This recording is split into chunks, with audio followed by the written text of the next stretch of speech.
Hello అండి, అందరికీ నమస్కారం. Welcome to my channel.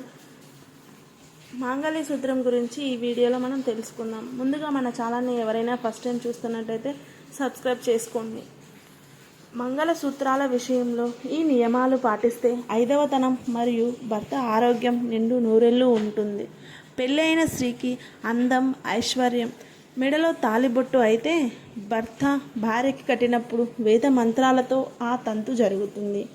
అయితే భార్య మెడలో మంగళసూత్రం మరియు నుదుటిన సింధూరం భర్త ప్రాణాలను మరియు సంతోషాలను కాపాడుతుంది.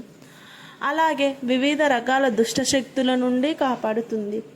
అయితే మంగళసూత్రాల విషయంలో స్త్రీలు ఖచ్చితంగా కొన్ని విషయాలను పాటిస్తే ఆ ఇంట్లో సుమంగళి యోగం సిద్ధిస్తుంది. తాళిబొట్టు గురించి గుర్తు పెట్టుకోవాల్సిన కొన్ని విషయాలు.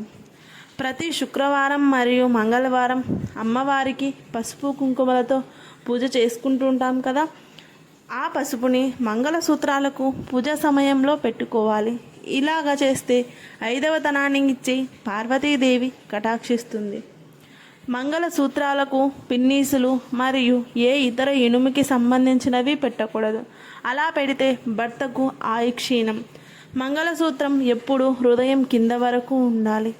మంగళసూత్రాలకు ఎప్పుడు పగడం, ముత్యం మరియు నల్లపూసలు ఉండాలి. పొరపాటున మంగళసూత్రాలు తెగిపోతే ఏం చేయాలి? వెంటనే 5 వరుసల దారం తీసుకొని దానికి ఒత్తుగా పసుపు రాసి పసుపు కొమ్ము తీసుకొని దానిని ఆడపడుచు చేత కానీ భర్త చేత కానీ వేయించుకోవాలి. ఇంకా ఎవరూ లేకపోతే తమకు తామే వేసుకోవాలి.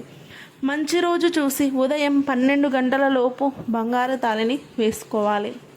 ఈ వీడియో కనుక మీకు ఇన్ఫర్మేటివ్ అనిపిస్తే please like, share and subscribe to my channel. Thank you for watching this video. Thank you.